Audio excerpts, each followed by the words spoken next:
Hey, hey, نخجو وسا نخجو وسا.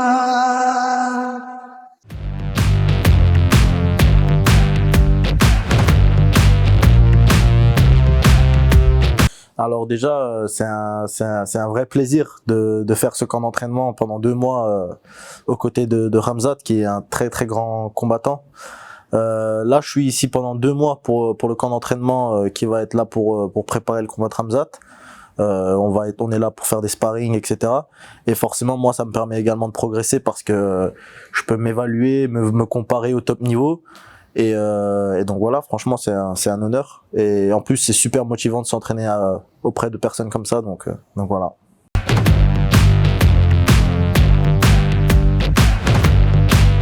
Alors moi, Ramzat, je le connais depuis que je combats au Ares. C'est une organisation en France. On s'est d'abord suivi sur les réseaux sociaux via Instagram. Et après, on s'est écrit, on s'est contacté. Je lui ai dit que s'il avait besoin d'aide pour un camp d'entraînement, ce serait avec plaisir. Et aujourd'hui, je suis arrivé ici à Dubaï pour l'aider pour son camp, quoi.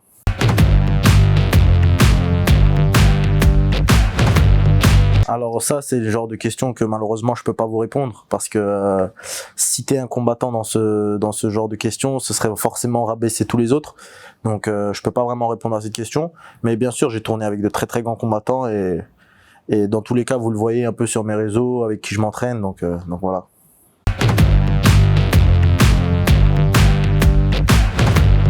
Abdul, c'est un très très bon combattant, double champion de Juarez. Là, on l'a vu, il a signé au PFL. Il va faire son premier combat en septembre, il me semble.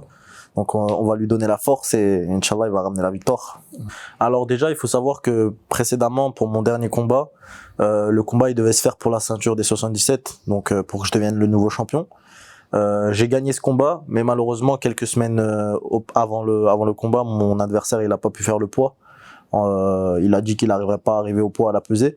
Donc on a dû faire sauter la ceinture, malgré que j'étais en pleine préparation et ultra motivé pour ça. Donc on a fait le combat en moins de 81 kilos.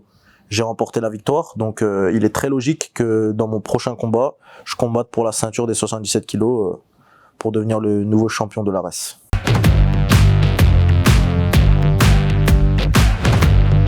Alors moi j'ai pas mal d'entraîneurs, que ce soit à Paris avec le MMA Factory, que ce soit à Sarrebourg avec mon coach Eddie Oldog, maintenant ici à Dubaï également j'ai d'autres coachs, etc.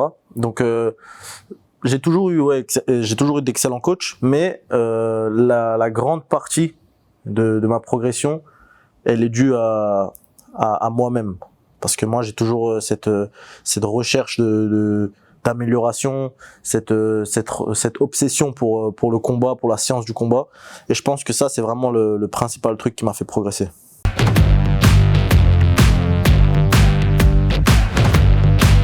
Alors mon pronostic, ça va être difficile à donner pour ce combat. Je pense que les deux ils ont un peu leur chance. D'un côté on a Jordan Zebo qui est jeune, qui a faim et qui est sur une série, je pense, de 3 victoires au ARES. Donc là il a signé au PFL, il va affronter Cédric Doumbé qu'on présente plus dans le monde du kickboxing et qui a fait ses débuts en MMA. Donc là je crois que les deux ils sont à 4-0. Et d'un côté on a donc un striker d'élite et d'un autre côté on a un combattant qui est plutôt complet. Donc on va voir ce que ça va donner. Après un pronostic ça va être difficile parce que moi Jordan Zebo c'est quelqu'un que j'apprécie. Donc ça serait mentir en vrai de vouloir favoriser une des deux personnes. Donc pour moi ce sera un beau combat et je pense qu'on va bien se régaler ce soir-là.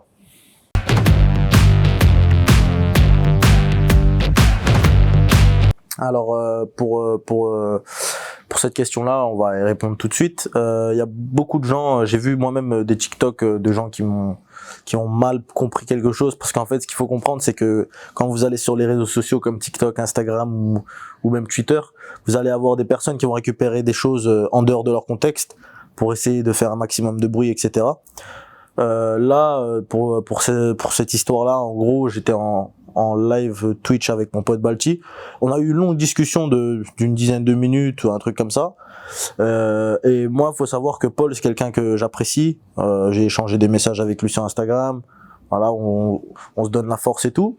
Et j'ai absolument rien contre lui, mais il y a des gens qui ont pensé que voilà, j'avais quelque chose contre lui et tout ça, alors que pas du tout. Donc franchement, faut pas se concentrer sur des choses sorties de leur contexte. Quand je disais que voilà, s'il me battait, je le retrouverais et tout, c'était pleinement du second degré, donc voilà quoi.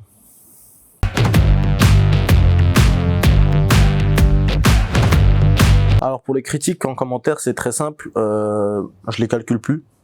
Je les ai jamais calculés d'ailleurs, et c'est la même chose que je fais pour les compliments.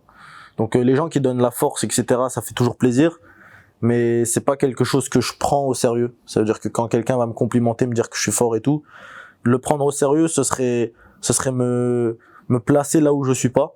Comme un gars qui va venir me critiquer, si je commence à prendre au sérieux les critiques, je me placerai dans un endroit où je suis pas. Donc moi personnellement, les seules personnes que j'essaie de satisfaire, c'est ma famille, mes proches. Et après, si le public ils sont de mon côté, tant mieux. Mais moi, je fais pas ça pour le public. Je fais ça pour moi. Et voilà quoi.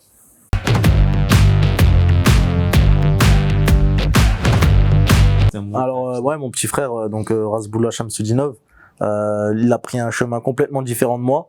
Lui, c'est un footballeur, et depuis tout petit. D'ailleurs, quand on a commencé au tout début le sport, on a commencé le judo ensemble. Après, il a préféré se rediriger dans le foot parce que ses amis, etc., étaient dans le foot. Moi, j'ai toujours plus été dans les sports individuels. Donc voilà, je préfère en fait quand j'ai toutes les responsabilités, que ce soit en cas de victoire ou de défaite.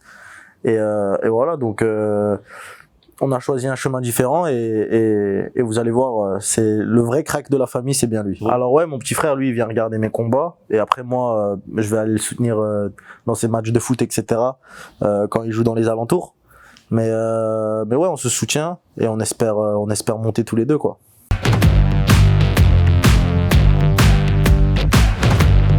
Alors vraiment pas. Moi, faut savoir que je fais pas ça d'un point de vue j'ai pas commencé ce sport en fait pour l'aspect sportif en fait.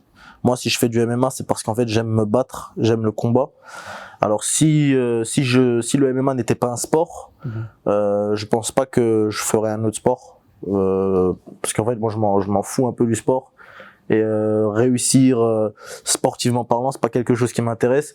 Moi, juste ce que je veux, c'est devenir le plus fort, parce que depuis tout petit je suis dans ce domaine-là, je me bats, que ce soit dehors, que ce soit aux entraînements, donc j'ai toujours eu cette envie de devenir le plus fort possible en combat, donc c'est vraiment pour ça que je fais. Et donc sinon si je devais choisir un autre sport, non, il y aurait rien.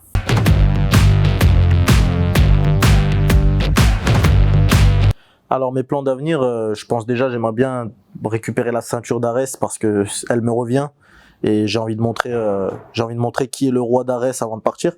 Donc j'aimerais bien récupérer la ceinture et ensuite Inch'Allah faire mon envol pour l'UFC parce que c'est bien ça l'objectif final, devenir le meilleur combattant de la planète. Et pour ça, il faut aller à l'UFC.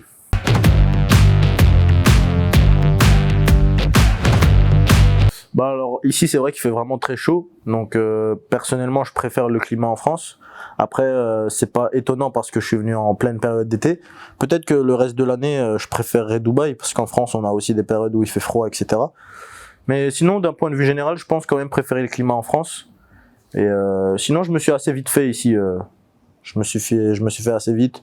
Au début c'était un peu galère la nuit aussi pour s'endormir, mais on s'y fait.